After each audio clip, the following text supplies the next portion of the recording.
meu nome é Flávia, sou professora aqui de Nova Acrópole, voluntária, como muitos que vocês estão vendo aqui, e hoje a ideia é compartilharmos um pouco do que nós estudamos no curso de Filosofia Prática, que é a principal atividade da Nova Acrópole aí há 60 anos, né? Então, algumas lições da sabedoria budista. Queria, antes de começar a palestra, fazer só algumas perguntas para saber se todos vieram realmente no lugar certo, ou não se pegaram, de repente, o tema da palestra trocado. Vocês já ouviram falar de um grande ser de sabedoria, cujo nascimento foi cercado de mistérios, de fatos extraordinários? Por exemplo, a mãe era virgem. Antes dele nascer, o céu, as estrelas já anunciavam a chegada desse grande ser.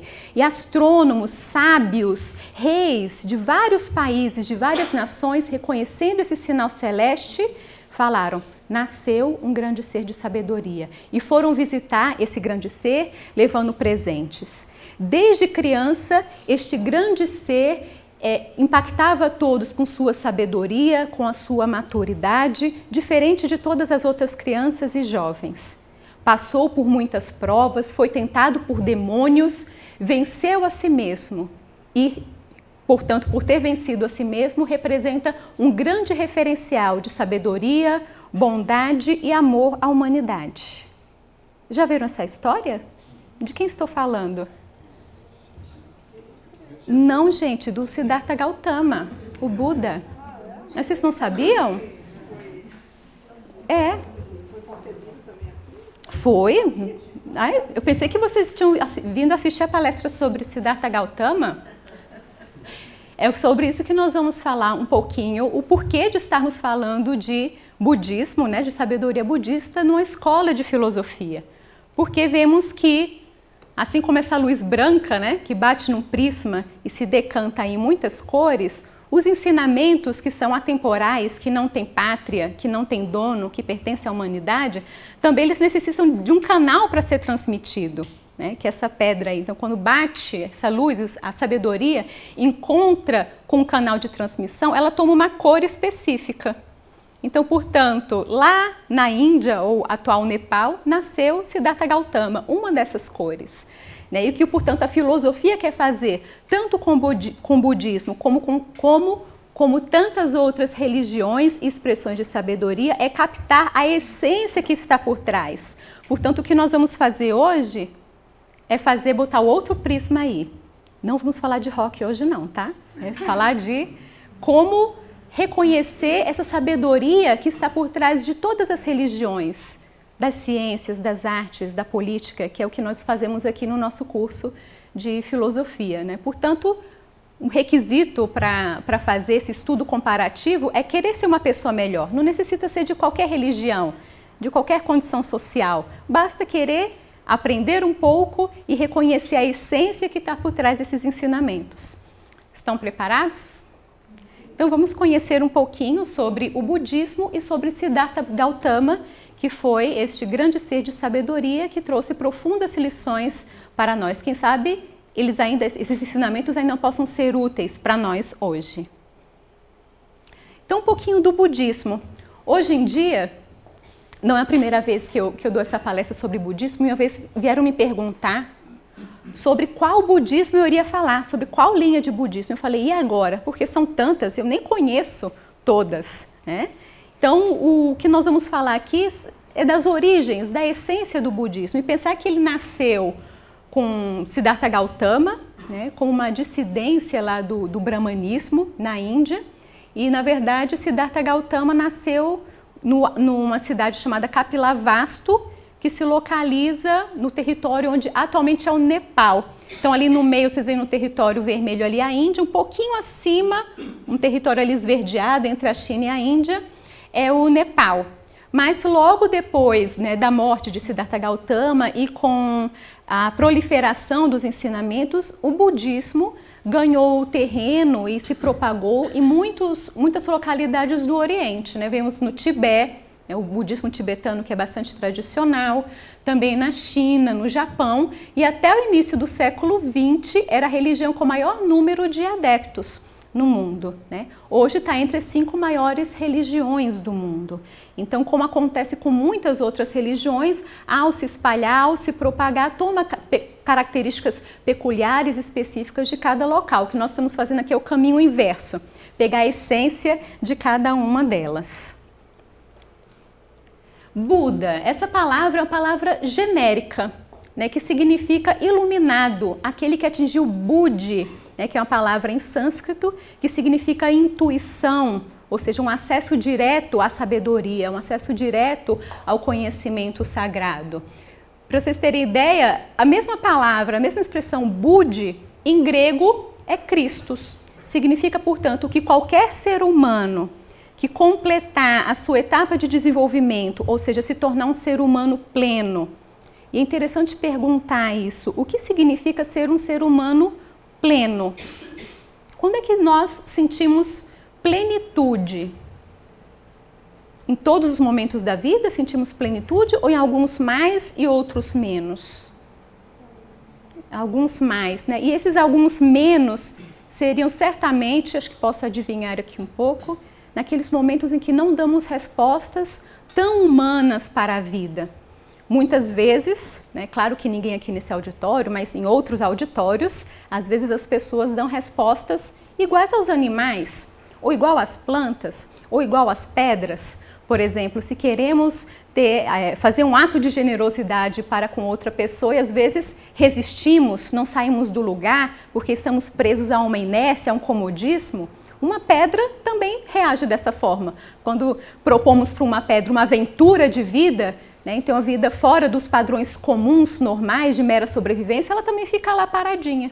Às vezes o ser humano, ao entrar em contato com um convite para a aventura de conhecer a si mesmo e ajudar aos demais, às vezes reage como pedra, às vezes reage como planta, querendo apenas expandir seus próprios ramos e fincar raízes mais profundas, ou como um animal, buscando apenas prazeres. Agora, quando damos respostas humanas para a vida, estamos falando de atuar sempre segundo a bondade, segundo a justiça, segundo a generosidade, segundo a beleza. E um ser como esse que atinge o Budi, que atinge o Christus, a iluminação, é uma pessoa que o tempo inteiro responde às demandas da vida de forma humana.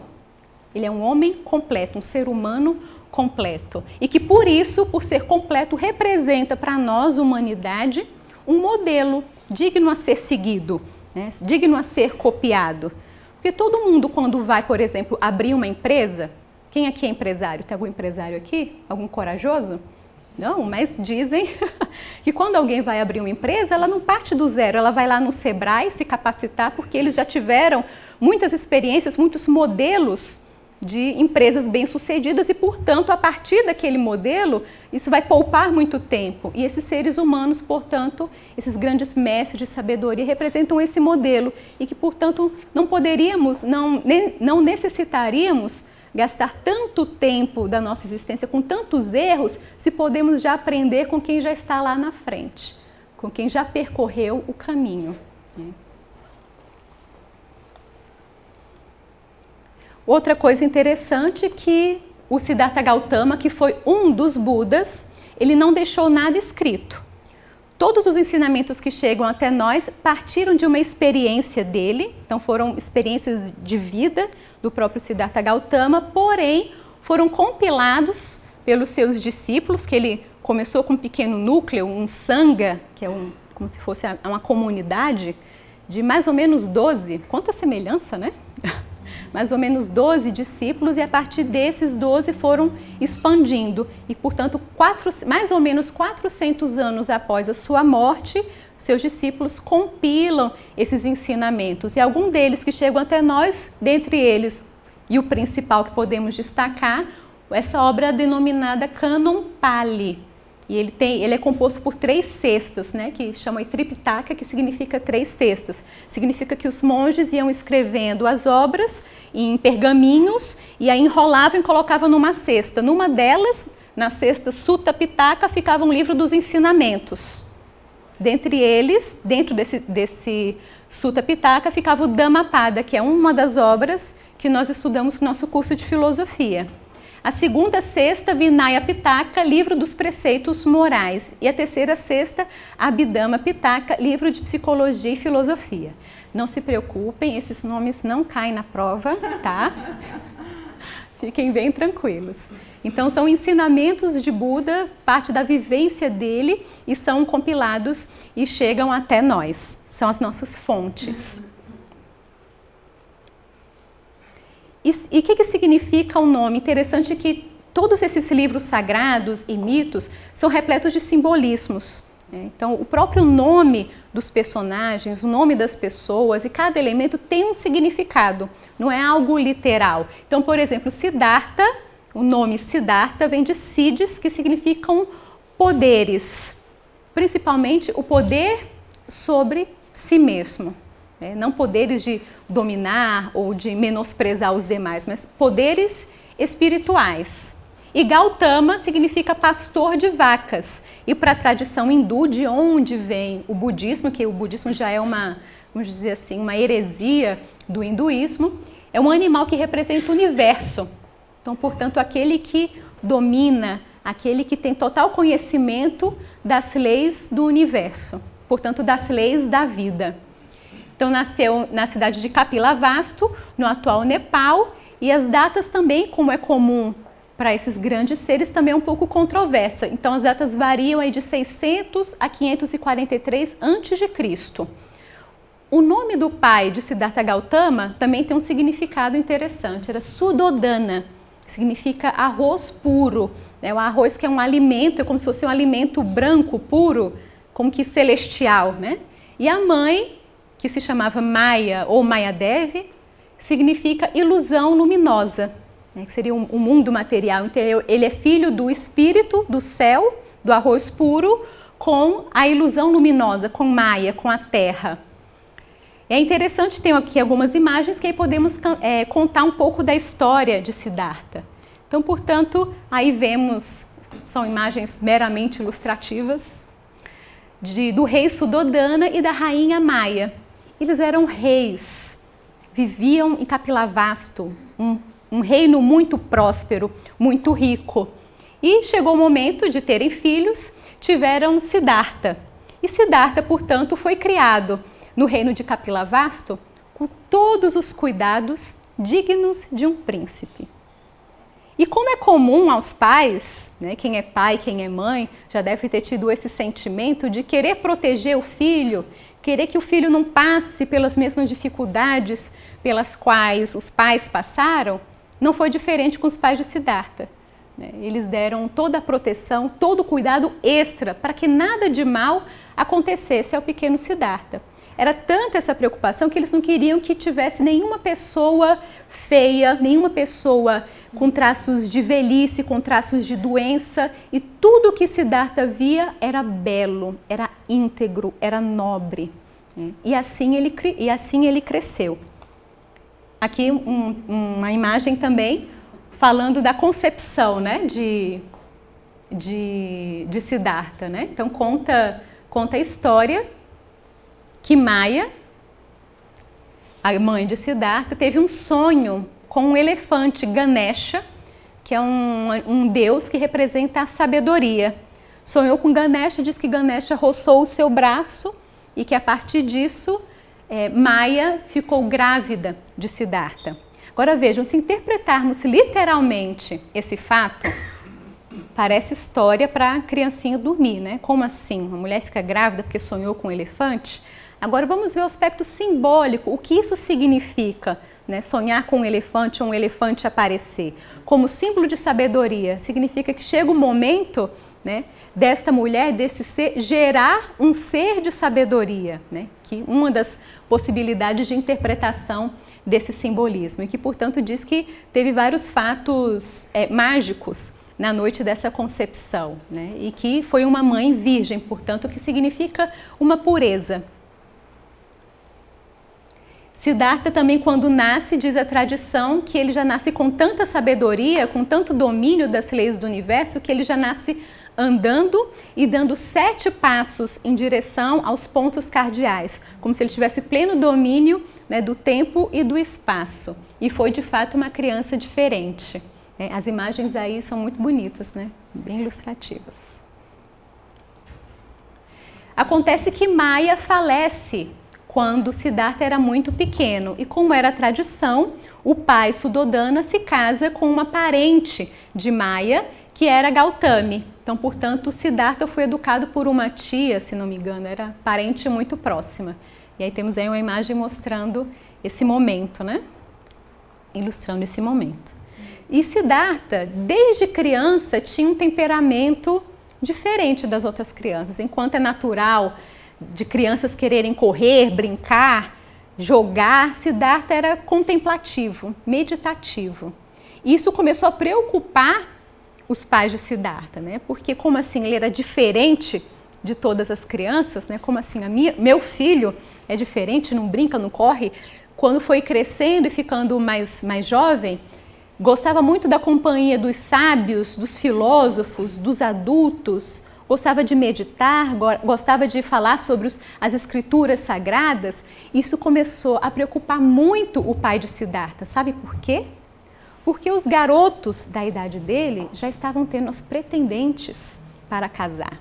E Siddhartha, nadinha. Até que chegou o momento que o pai dele chegou: meu filho, vem aqui, que eu preciso ter uma conversa com você. Olha, todo mundo em Kapilavastu está falando de você, que você é diferente, não gosta das festas, não gosta das pretendentes. E aí? Eu sou o rei, preciso de alguém que seja príncipe e depois venha se tornar rei de Kapilavastu e você não está atendendo aí as minhas expectativas. Ele falou: tudo bem, pai, eu vou atender as suas expectativas. E diz, portanto, que abre a temporada aí de pretendentes para Siddhartha. Tinha uma jovem que era muito bonita, Yasodhara, só que o pai de Yasodhara não permite que ela se case com Siddhartha, porque ele era muito diferente, era muito estranho. E aí Siddhartha propõe: olha, então vamos fazer um torneio para a segunda mais bonita, que era Gopa. E que, portanto, nesses torneios, aquele que venceu o torneio se casará com Gopa. Né? E parece que ele estava muito confiante de que seria ele que iria ganhar. O que acontece nesse torneio? Siddhartha, que apesar da sua atitude meditativa e contemplativa durante toda a infância e adolescência, também quando praticava lutas, sempre demonstrava ser um guerreiro muito forte, muito corajoso. E que, portanto, num torneio de cavalos, um cavalo que representa também a força espiritual, conseguiu dominar um cavalo bravio sem utilizar nenhuma ferramenta, nenhum látego, como se tivesse esse poder interior de dominar as feras, né, de canalizar um poder espiritual. Passou por essa primeira fase de domar as feras, passou por um torneio de arco e flecha. E ele diz, portanto, que todos os arcos que levavam para Siddhartha testar, ele quebrava.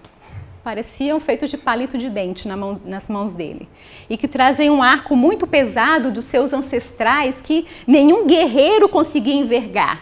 E ele, portanto, com apenas um dedo de sua mão, enverga esse arco e atinge o alvo. E que, portanto, ele se torna digno de casar com Gopa. Olha que linda festa. E vai atender, portanto, os desejos de seu pai.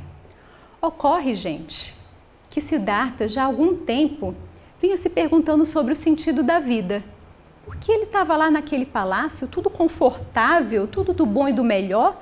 Ele perguntava qual o sentido disso tudo? Será que é só isso? Usufruir desse conforto, usufruir dessa vida palaciana? O que será que está para além das paredes do palácio? E aí nós vamos ver que ele contou com a ajuda do destino através de um cocheiro que, por contrariedade a seu pai, levou Siddhartha para fazer um passeio por fora dos muros de Kapilavastu. E nós vamos ver o que foi que ele encontrou para além desses muros. Diz que ele estava, portanto, passeando, mas parece que o rei soube que ele ia fugir aí para além dos muros da cidade e pediu que todo mundo, né, fora dos muros, colocassem apenas coisas belas, apenas as pessoas belas transitassem, escondessem os doentes, escondessem as mazelas. Mas não teve jeito. A carruagem passou lá por uma rua e Siddhartha se deparou com um homem um pouco curvo. Estava sentindo muita dor e Siddhartha nunca tinha visto uma pessoa doente. E perguntou para o cocheiro, que se chamava Visvamitra, perguntou, vem cá, o que está acontecendo com aquela pessoa? Ele está desfigurado, parece que a pele está caindo, o que está acontecendo? Nunca vi uma pessoa dessa forma, realmente um ser humano? E Visvamitra responde, sim, Siddhartha, o que ocorre com essa pessoa é que ele está doente. Ah, mas vem cá, o que é isso? Doença? A doença ocorre vez ou outra com as pessoas, retira saúde, pode encurtar o período de vida, e Siddhartha começou a ficar muito angustiado. Vem cá, mas isso acontece com todas as pessoas? E aí o cocheiro respondeu, sim, todas as pessoas estão suscetíveis a ficarem doentes. E Siddhartha ficou tomado de profunda dor, continuou o seu passeio. Mais na frente, ele se depara com um homem muito velhinho, com os cabelos já totalmente brancos, enrugado, curvo, andando com dificuldade. Siddhartha toma outro susto, pergunta para Visvamitra, o que está acontecendo com essa pessoa? Olha só como ela está andando encurvada, o que foi que aconteceu? E Visvamitra esclarece, olha Siddhartha, ocorre que essa pessoa ela está velha, ela está chegando ao final do ciclo da sua existência. E Siddhartha pergunta, mas isso, a velhice, acomete a todos os seres humanos? Sim, todos os seres humanos nascem, crescem, envelhecem. E continuaram a viagem. E Siddhartha ficou tomado de profunda dor. Mais à frente, um terceiro encontro, um cortejo fúnebre. E Siddhartha fica apavorado, o que ocorre com esse homem que está tão pálido, não se mexe, o que aconteceu? E o cocheiro explica, este homem morreu. Siddhartha pergunta, mas a morte acontece com todas as pessoas? Sim, todas as pessoas estão sujeitas à doença, à velhice e à morte. E a partir dessa constatação, Siddhartha diz, eu não posso descansar enquanto eu não encontrar alguma resposta que aplaque essa dor que eu estou sentindo. E que se todos os seres humanos passam por isso, todos os seres humanos passam pela dor. E não posso descansar enquanto eu não encontrar respostas para a dor humana. E que, portanto, a partir dessas três constatações, ele passa a direcionar toda a sua vida para procurar uma resposta para a dor humana. Por isso que depois que ele se casa com Gopa, atendendo aos pedidos do seu pai, ele tem um filho que se chama Rahula, que significa cadeias ou vínculos. E quando ele estava com 29 anos, ele decide sair do castelo, abandonar a vida de príncipe em busca de respostas. Então aí está a imagem, a pintura, né, mostrando esse momento em que Siddhartha abandona, né, deixa a esposa e o filho e vai em busca de respostas. Um primeiro caminho que ele toma, aqui uma outra imagem, alguns mitos falam que ele foge em seu cavalo, um cavalo branco, né, também que representa a força espiritual, chamado Kantaka.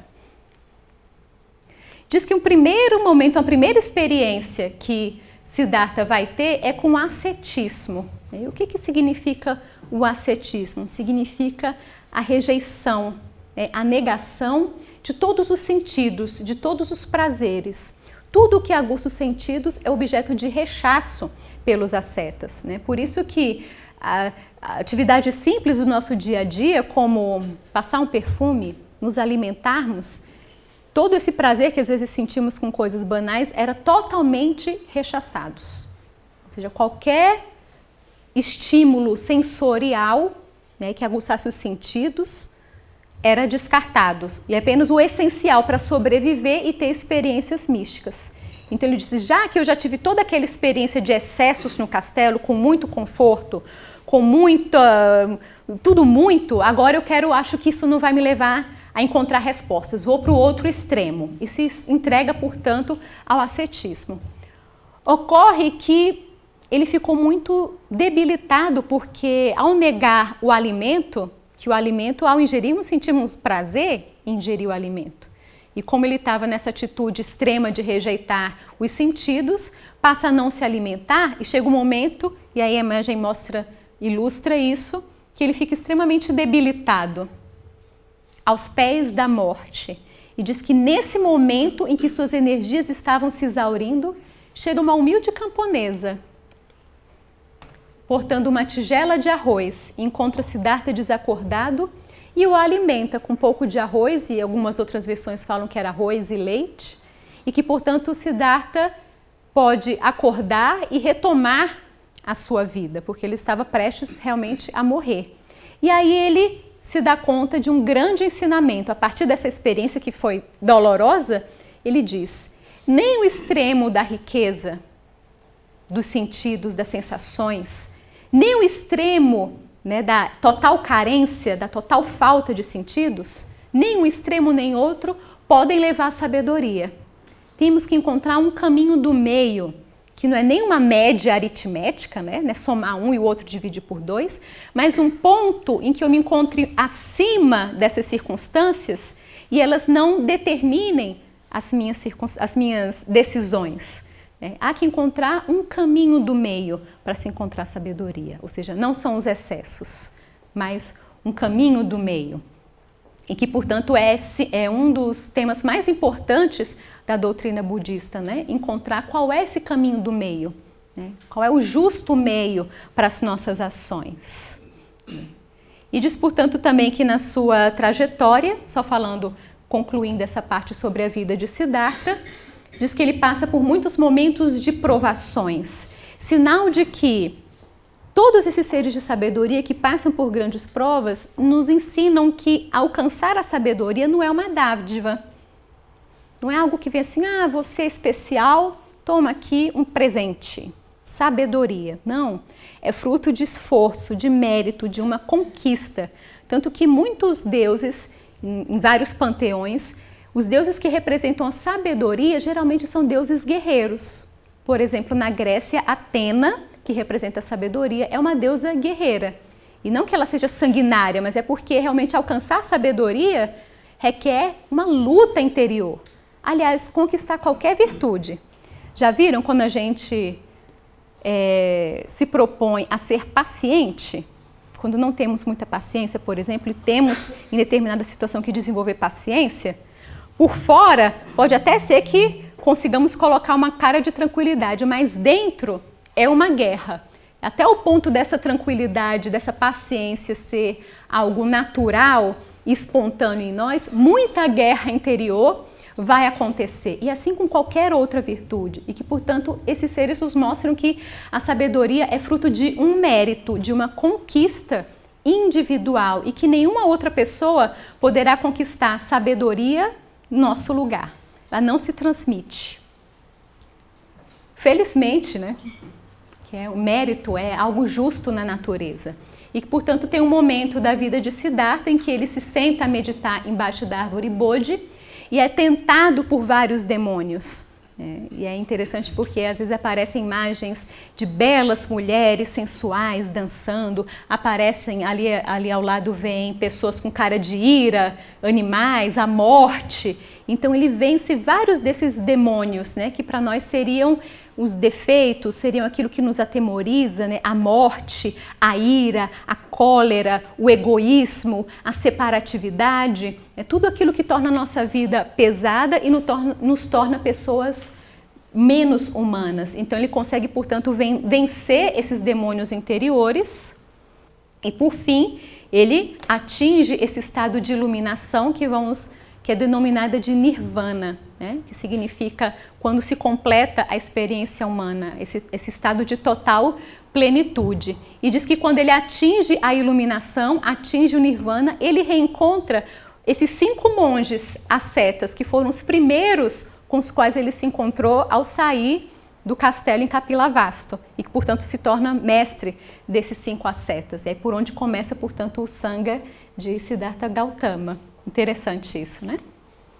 Ele passa a ensinar por muito tempo e morre aos 81 anos de idade, E aí há alguns mitos que falam que morreu serenamente embaixo da árvore Bodhi, e outros falam que morreu de dor de barriga, de tanto comer carne de javali.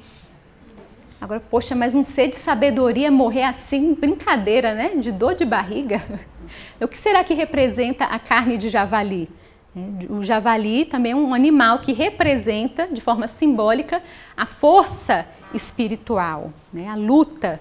E que, portanto, um ser que ingeriu muita carne de javali foi um ser que ingeriu, teve que se alimentar de muita sabedoria para poder estar no mundo. E uma das coisas mais bonitas também que podemos ver na história de Siddhartha é que, mesmo ele tendo essa condição de entrar no nirvana, ou seja, de completar a experiência humana e partir para a fase seguinte do jogo, ele renuncia ao nirvana.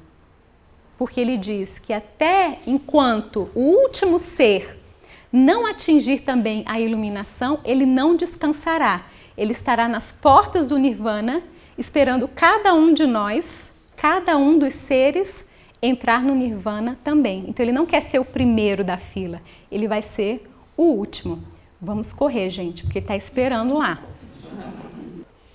Vivendo essas experiências de buscar respostas para a dor humana, Siddhartha chegou a algumas conclusões, que aí são um pouco desses ensinamentos da sabedoria budista que estudamos também no nosso curso de filosofia. Ele percebeu que a vida é dor. E para ilustrar um pouquinho disso, vou contar uma parábola. Como na época de Buda gostavam de transmitir os ensinamentos através de parábolas. Diz que existia uma mulher que estava tomada de profunda dor, porque o seu filho, muito pequeno, havia adoecido e morrido. E ela não aceitava o fato do filho ter morrido, estava transtornada de dor. E as pessoas na cidade falavam de que ela estava enlouquecendo, tinha perdido os sentidos, porque não conseguia lidar com tamanha dor. E diz, portanto, que ela procura várias pessoas, procura por várias respostas e nada aplaca a dor dessa mulher. Até que uma pessoa diz, olhe, vá se encontrar com Siddhartha Gautama, o Buda, que ele vai ter a resposta para você. E diz que essa mulher vai, procura o Sakyamuni, que é um dos epítetos do Buda, né, da família dos santos, que significa. Procura o Sakyamuni e chegando lá, diz, eu preciso de um remédio para aplacar minha dor. Perdi meu filho, não tem jeito. E aí Buda falou, é muito simples, me traga um grão de mostarda. Ela falou, vou agora. Calma, mas não pode ser qualquer grão de mostarda. Você tem que me trazer um grão de mostarda de uma casa onde ninguém tenha passado pela dor da perda. E aí ela foi, batendo de porta em porta, procurando esse grão de mostarda da casa de alguém que não tivesse experimentado a dor da perda de alguém. E bateu na primeira, pediu um grão de mostarda. E aí quando a pessoa ia buscar, ela perguntava, vem cá, mas vocês perderam algum irmão, algum tio, algum parente? E a pessoa, nossa, me desculpe, mas nós ainda estamos em luto. Perdemos um ente muito querido. Ela, não, então vou bater aqui na porta do vizinho. E assim foi, de porta em porta, batendo atrás desse grão de mostarda. Até que, cansada de não encontrar esse grão de mostarda da casa de alguém que não tem experimentado sofrimento, ela sentou e chegou à constatação de como estava sendo egoísta, olhando apenas para a própria dor, enquanto ao redor todos têm uma experiência dolorosa. Porque quando uma pessoa vem ao mundo, ela chora de dor. Quando a pessoa cresce, deixa de ser criança e tem que ser adulta, é dor. Quando algo nos desagrada, um plano, um projeto, um sonho de vida não é atendido, é dor. Quando perdemos uma pessoa querida, é dor. Quando vemos algo feio, triste, doloroso, dor. E quando chega o momento da nossa morte ou da morte de alguém próximo a nós, é dor. Portanto, a dor existe. Essa é a primeira nobre verdade, a primeira constatação que Buda chega. A dor existe. Mas aí depois ele se pergunta, vem a segunda nobre verdade dos ensinamentos de Buda. Qual a causa da dor? Por que sentimos dor? Porque às vezes o que afeta é muito dolorido para uma pessoa, não é para outra. Então existe aí um ponto aí de não dor. E o que causa a dor? Algum palpite?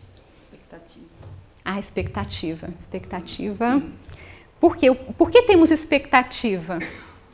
Porque desejamos muito algo.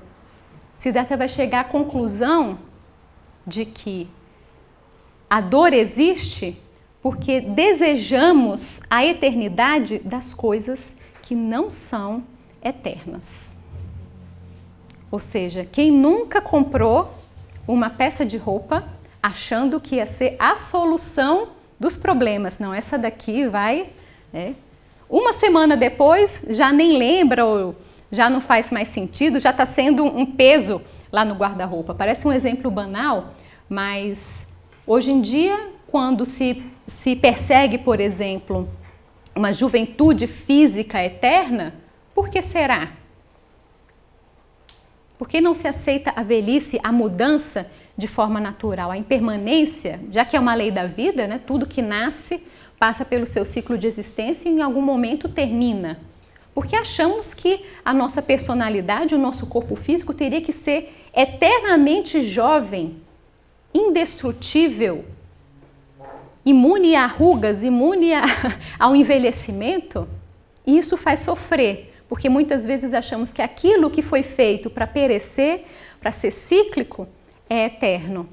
Endeusamos as coisas perecíveis como se fossem coisas eternas e desconhecemos aquilo que verdadeiramente é eterno em nós. Então ele fala que a dor surge dessa expectativa e desse engano de colocarmos nossos desejos nas coisas que não são eternas.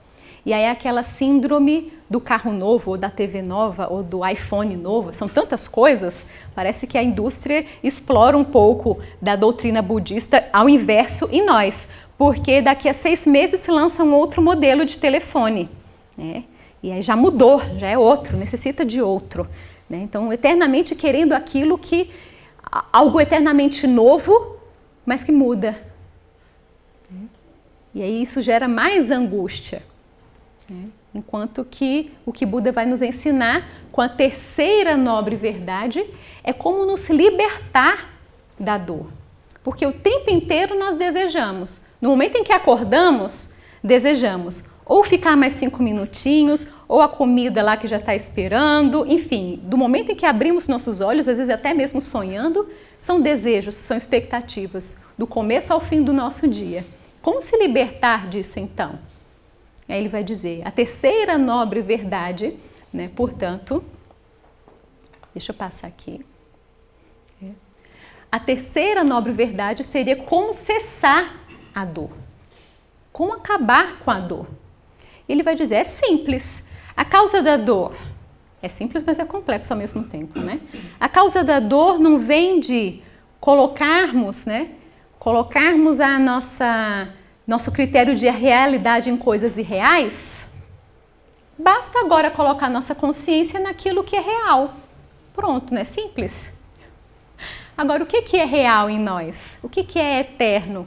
O que é aquilo que não nasce e que, portanto, não cresce, não envelhece e não morre? Sempre foi, é e sempre será. Do que estamos falando?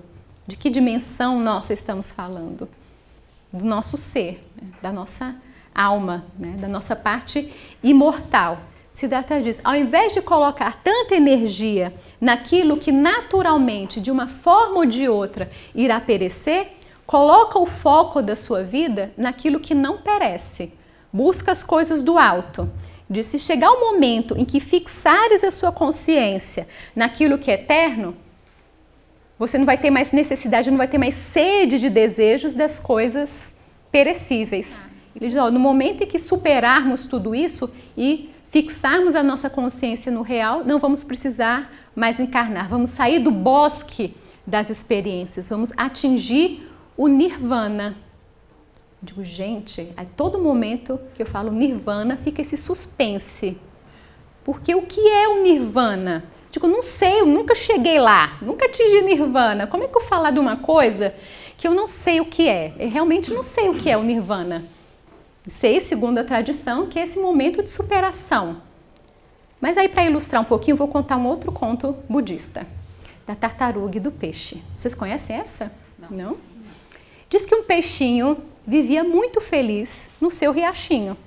Ele era muito feliz, o riacho tinha águas límpidas e claras, e ele cresceu feliz junto com outros peixinhos, encontrou a peixinha, casaram, foram felizes, tiveram outros peixinhos filhotes e estavam aí vivendo a sua vidinha de peixe. Até que um momento, quando esse peixinho estava lá, nadando lá perto da curva, foi um pouquinho mais além, ele se deparou com um ser estranhíssimo. Nunca tinha visto uma tartaruga em sua vida. Eita, que peixe enorme é esse? Quem é você? O que você está fazendo aqui? Nunca te vi. Ele, calma, peixe, eu sou uma tartaruga. Como assim, tartaruga? O que é isso aí nas suas costas? Não, esse aqui é meu casco. E eu estava ali fora, ali na terra, fazendo um passeio e agora resolvi entrar aqui na água e refrescar um pouco. Ele, como? Você estava onde? Eu estava lá fora, na terra, respirando um pouco de ar puro e voltei aqui para o rio. Ele, não, mas como assim? Não, peixe, tem a água e tem a terra, não tem? Ele, não conheço. O que é isso, terra? Não tem água, olha aqui, ó. Água. O que tem? Não tem nada, olha para cima, só água.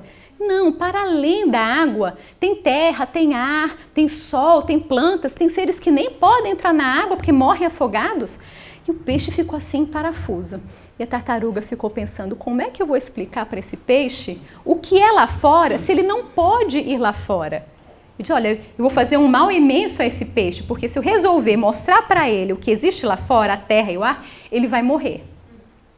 Então ele não pode ainda sair aqui da água. É mais ou menos, o peixinho é mais ou menos como nós que não somos sábios. Como falar de uma realidade que está para além da nossa vivência comum, a não ser que nós experimentemos. Então, falar do nirvana é falar um pouquinho desse peixinho que o tempo inteiro cresceu na sua água e só conhece a água.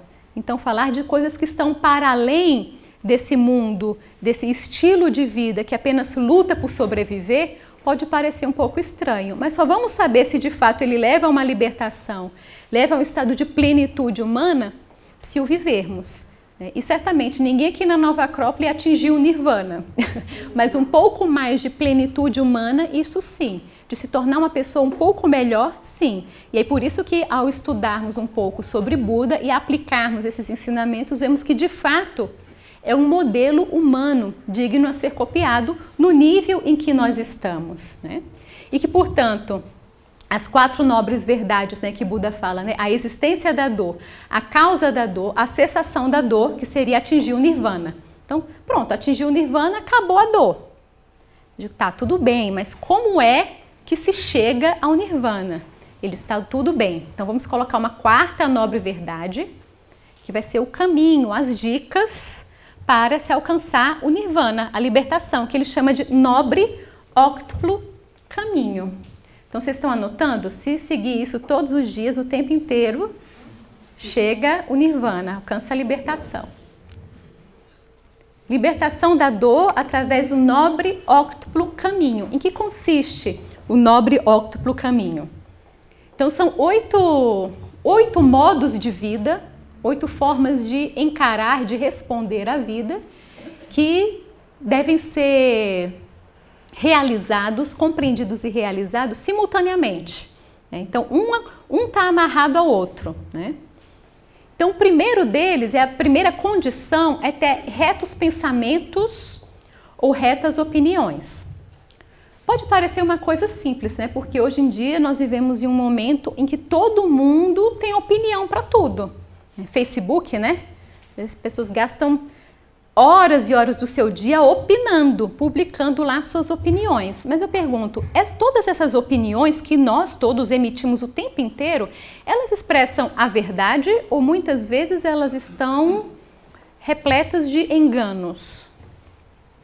Por exemplo, alguém aqui não quer ser feliz? Ufa, né? Então, todo mundo, em algum momento, teve que criar para si próprio uma opinião do que significa ser uma pessoa feliz. E aí eu posso, meus poderes aqui de ler pensamentos, brincadeira, que muitas vezes falamos que ser feliz é ter uma casa nova, passar no concurso público, trocar de carro, né? Casar, ter filhos, viajar para Paris, enfim.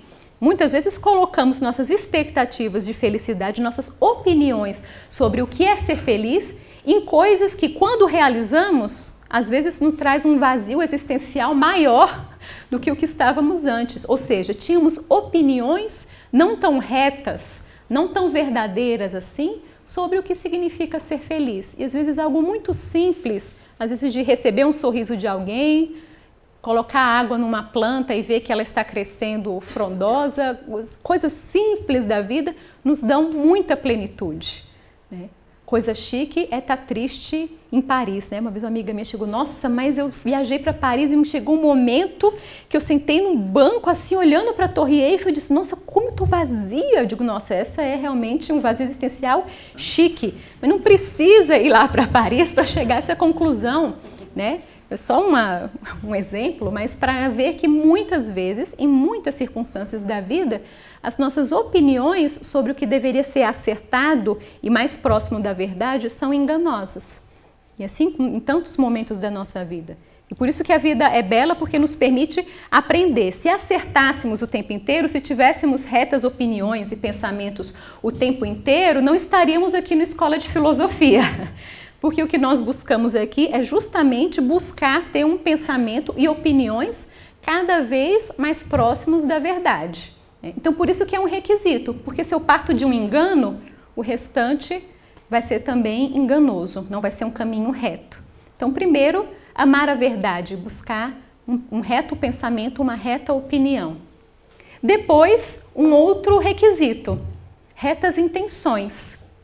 Intenção é aquilo que está por trás dos nossos atos, né?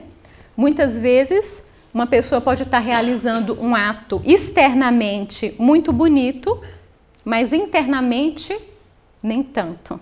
Cheio de segundas intenções, cheio de egoísmo, né? Uma vez estava estudando um filósofo contemporâneo, né, chamado Gina Rajadasa, lá também do Oriente, e ele dava a seguinte situação. Imagine que duas pessoas param num sinal de trânsito e vem chegando uma pessoa, um pedinte, para pedir esmola, né? A primeira dá esmola e a segunda não dá. Quem vocês acham que está mais evoluído espiritualmente? A que deu ou a que não deu esmola? Tá? Depende da intenção. Ele fala, externamente é muito difícil falar, né? Só pelo mero ato de dar ou não uma esmola, isso realmente não é muito um parâmetro. Agora, mas imagine que a pessoa que deu, internamente as intenções dela eram as seguintes: nossa, eu quero me livrar, quero que esse pedinte saia de perto de mim e fique longe, né? Que ele fique lá e eu fique mais longe ainda dele. Já a segunda falou, nossa, que pena que eu não posso ajudar, porque agora realmente eu não tenho dinheiro. Eu gostaria de realizar prestar uma ajuda a essa pessoa. Então, as intenções é aquilo que está por trás das nossas ações. E se elas não são retas, ou seja, se elas não são puras e verdadeiras, também elas comprometem. Porque as nossas intenções, elas expressam aquilo que nós estamos alimentando. Então, se estamos alimentando o egoísmo, a separatividade, isso é o que vai crescer em nós. Se estamos exercitando a bondade, se as nossas intenções são a bondade, a justiça, a generosidade, ou seja, pensar mais no bem do outro do que do meu em primeiro lugar, isso sim vai fazer crescer. Portanto, as intenções, a forma, aquilo que está por trás dos meus atos é fundamental. E é invisível, né? Ou seja, nossa consciência que vai ser o nosso grande juiz. Terceiro caminho, retas palavras. Quem nunca foi ferido ou feriu com palavras? As palavras têm poder. E que, portanto, para um aspirante da sabedoria, para uma pessoa que quer se tornar um ser humano melhor, deveria trabalhar ter retas palavras, ou seja, não usar as palavras para ferir, não usar as palavras para agredir o outro, mas usar as palavras de forma justa, reta, para dar um recado nobre, né, como uma ferramenta. Né? Imaginar que as palavras são como uma ferramenta, como uma faca.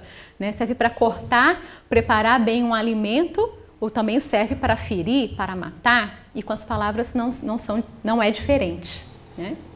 Depois, reta ação, reta conduta. Então percebe que é algo extremamente prático, que em qualquer momento da nossa vida podemos verificar se estamos tendo retos pensamentos, retas intenções, se utilizamos retas palavras, que essa na hora a gente vê pelas expressões dos outros como ficam, se o que falamos foi reto ou não. E depois uma reta ação ou uma reta conduta. Significa que aquela pessoa que está trilhando um caminho de sabedoria, ela deve ter uma ação no mundo compatível com sua proposta. Ou seja, ela deve sobreviver de forma digna, sem depender dos demais. Ou seja, não é porque está buscando um caminho espiritual que não vai buscar a sua sobrevivência. E aí vai depender, sugar dos demais. Não, e que tenha um trabalho digno, que sobreviva de forma digna, que através das suas ações seja exemplo de vida. Portanto, que quando vamos conhecer um pouco da vida, da existência desses grandes seres, sempre vemos o quê? Ações, condutas exemplares. Seja em momentos públicos, seja em um momento de intimidade, porque dizem que somos aquilo que realmente somos quando estamos sozinhos e ninguém nos observa. E até nesses momentos ter retas condutas, retas ações. E as ações não são apenas ações externas, porque quando estamos pensando ou sentindo, isso também é uma ação? Também gera reações? Quem nunca, às vezes, ficou remoendo um sentimento negativo e mesmo sem falar nada, quando encontrava a pessoa objeto desses sentimentos negativos, não teve uma reação de antipatia ou de repente surgiu uma situação conflitiva sem ter dito nada. Significa que as nossas emoções e os nossos pensamentos também participam de um plano de ação, que não é a ação no plano físico, mas em outros planos, astral e mental. E que, portanto, nesses planos, e que hoje a ciência também já confirma, são mais poderosos do que o plano físico. Determinam, aliás, o plano físico. Depois os retos, reta ação que está conjugada aí com retos meios de vida, né? Então, ações, exemplos e a forma de sobreviver digna. Depois, o reto esforço. Então, vejam, tem que ser tudo, viu, pessoal? Não pode pular um não. Então, retos pensamentos, opiniões, intenções, palavras, ação, meios de vida e esforço. Significa que a sabedoria, a conquista de nós mesmos, não vai acontecer como um ato de mágica, como uma graça alcançada. Não, vai ser fruto de um esforço e que, portanto, eu tenho que desenvolver um estilo de vida que me faça realizar os esforços coerentes com a busca da sabedoria. Tem um professor nosso aqui, o professor José Henrique, que por sinal vai ser professor da nova turma que está aberta às quartas-feiras. Ele dá um exemplo muito interessante, que ele nunca viu uma pessoa se tornar mais sábia fazendo churrasquinho na beira da piscina. Que é muito legal, muito bom, né? Mas o ato de fazer o churrasquinho na beira da piscina por si só não vai levar ninguém à sabedoria, porque requer um esforço diferente, um tipo de vida diferente, né? Requer uma reflexão, requer mudar uma forma de pensar e isso dá trabalho, isso requer um esforço e que, portanto, para chegar à sabedoria, para alcançar o nirvana, é necessário fazer o justo esforço, o reto esforço para isso. Depois, a reta atenção. Em um mundo de tantos estímulos externos, né, de tantas mídias sociais, o homem, o ser humano está ficando desatento e com pouca memória, né, consequentemente por pouca memória. Já vi reportagens aí que falam que a capacidade de memorização do ser humano atual vem decaindo com o passar do tempo. Porque antes eu lembro que sabia de número de telefone decorado de um monte de gente. Hoje em dia, mal sei o meu, porque a agenda do telefone vai lá e supre essa memória e que, portanto, deixamos de estar atentos e, portanto, de aprender uma série de coisas. A faculdade humana que nos permite aprender com a vida é a atenção. Se estamos dispersos, desatentos, perdemos um monte de oportunidades. E às vezes as oportunidades estão acontecendo a um palmo do nosso nariz, mas a desatenção é tão grande que deixamos ela passar, deixamos a oportunidade passar. Na mitologia grega tem um deus chamado Kairos, que é o deus da oportunidade. E dizia a representação desse deus é uma criança carequinha e que ela tem um cacho de cabelo apenas na testa, né? E o restante todo careca. O que significa? Que ela anda só correndo. E, portanto, quando o Kairos passa na sua frente, você tem que estar atento e pegar ele, segurar a oportunidade pelos cabelos da frente, né? Pela única mecha que ele tem, porque depois que a oportunidade passa, não tem como agarrá-lo, né? Ele é careca atrás. E, portanto, se não estamos atentos ao que ocorre ao nosso redor, o que ocorre dentro de nós, as oportunidades passarão e não veremos. E, portanto, deixaremos de aprender com a vida. E por isso muitas vezes falamos, a vida não tem sentido, a vida estagnou, porque muitas vezes não colocamos a reta atenção para perceber e aprender com cada situação que a vida nos coloca. E por fim, mas não menos importante, se atendermos a todos esses requisitos, estaremos preparados a fazer uma meditação, uma reta concentração. Ou seja, estaremos capazes de fixar a nossa mente no real, no eterno, que seria o que o budismo vai chamar de meditação. E por consequência, atingir o nirvana, a libertação. Né?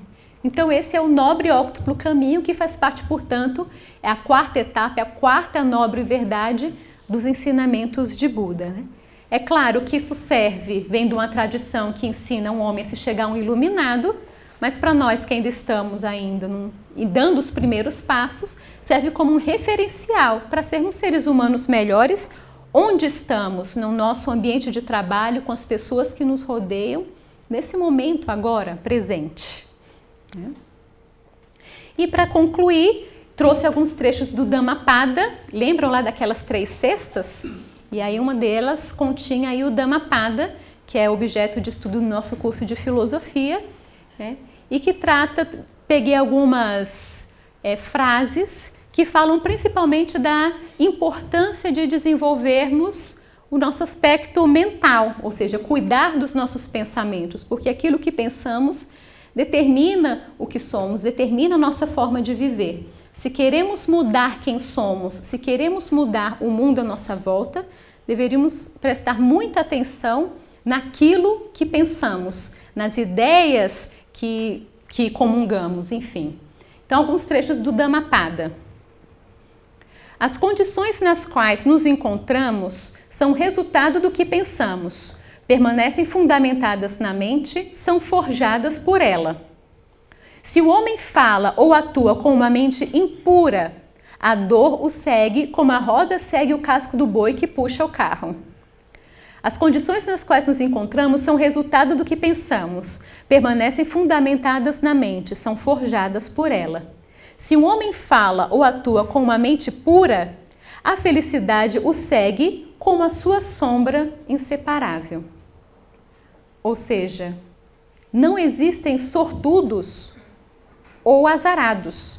Existem aqueles que fazem um reto esforço de desenvolver a si mesmos, desenvolver pensamentos adequados, condutas adequadas e que, portanto, a felicidade é um mérito, não é sorte. Portanto, naqueles momentos em que achamos que somos azarados, infelizes, deveríamos perguntar: o que eu ando pensando? O que eu ando sentindo? Como tem sido minha conduta de vida? Tenho feito reto esforço para ter a felicidade, para ter a plenitude de vida? Ele me enganou, me golpeou, me derrotou, me roubou. Nunca se desgasta o ódio daqueles que albergam tais pensamentos. Ou seja, quanto mais alimentamos pensamentos dessa natureza, mais o seu reflexo se fará presente em nossa vida. Portanto, muita atenção com aquilo que pensamos. Assim como a chuva não penetra na casa bem coberta, da mesma maneira as paixões não dominam aquele cuja mente é reflexiva e está exercitada. Tem um outro conto budista que diz que um homem tinha sido atingido por uma flecha. E aí chamaram o Buda para ajudá-lo. E quando chegou lá, o atingido, o ferido, estava irado. Quem atirou essa flecha? Quem permitiu que ele se aproximasse de mim? Como é o nome dele? Quantos anos ele tem? Por que ele fez isso? Irado. E aí o Buda falou, olha, calma. Isso daí eu não dou jeito. Eu apenas ensino a retirar a flecha. E seguir em frente. Ou seja, enquanto remoermos, emoções negativas, pensamentos negativos, isso irá se refletir em nossa vida. Deixar passar, saber escolher aquilo que queremos pensar, aquilo que é foco da nossa mente. Tal como um peixe retirado do seu habitat e jogado sobre o solo, assim treme e se agita a mente quando há de abandonar o mundo das paixões. Significa que todo mundo que já tentou controlar a mente sabe o quanto isso é difícil. Tem outra história, hoje eu estou cheia dos causos budistas, Diz que uma vez um discípulo chegou para o mestre e falou, mestre, como alcançar a sabedoria? Ele falou, discípulo, é muito simples. É só não pensar em macaco. Ele, beleza, fácil demais. E aí foi para casa, Uma semana depois ele volta desesperado. Pelo amor de Deus, pelo amor de Buda, tira esses macacos da minha frente, que eu não aguento mais ver macaco. Ou seja, dominar a mente, dominar os pensamentos é algo muito difícil. Aristóteles também vai dizer, é mais fácil dominar uma tempestade que balança as folhas das árvores, jogando-as para todos os lados, do que dominar a mente. Por isso, muito cuidado com aquilo que pedimos, com aquilo que desejamos, com aquilo que pensamos, com as opiniões que temos. Difícil de refrear, mutável é a mente e sempre vai atrás dos prazeres. Portanto, é bom dominá-la. Uma mente dominada conduz à felicidade. Para aquele cuja mente não está agitada pelo prazer, que não abriga o ódio, que se eleva acima do bem e do mal, para este homem vigilante, o temor já não existe. Ou seja, alcançou a plenitude, não há o que temer. Nem uma mãe, nem um pai, nem parente algum farão tanto como uma mente bem dirigida. Daí a importância de desenvolver bons pensamentos, Cuidar da vida interior. E é, portanto, esse o convite que nós fazemos a todos vocês, aqueles que ainda não são alunos no do curso de filosofia, o convite que é isso que nós gostamos de fazer, desenvolver a vida interior. Então temos turmas abertas no nosso curso de filosofia.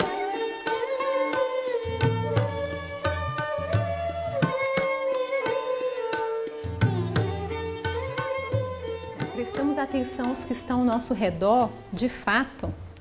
Hoje eu vi um vídeo, esses que o pessoal posta em Facebook, O Facebook também, como tudo, tem o seu lado positivo e negativo. E era um vídeo de uma exposição, que acho que foi feita em Portugal, que tiraram fotos de pessoas, claro que eram modelos na rua, Então, era uma senhora muito velhinha, carregando 2 sacolas muito pesadas, era uma das fotos.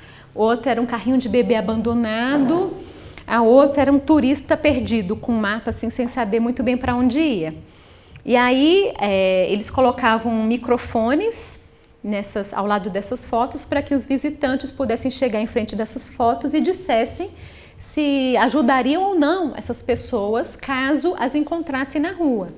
E todo mundo, claro, e acredito que todos nós faríamos o mesmo, dizer, claro que encontrando uma velhinha na rua, carregando um monte de sacola pesada, poxa, ajuda, Aí a pessoa, nossa, eu ajudaria, aí gravava a pessoa, eu ajudaria carregando as sacolas. Aí o outro, nossa, com certeza eu ajudaria um bebê sozinho aqui no carrinho, ia ficar lá até a mãe aparecer. E outro, nossa, um turista perdido ia lá ajudar, mostrar os pontos turísticos.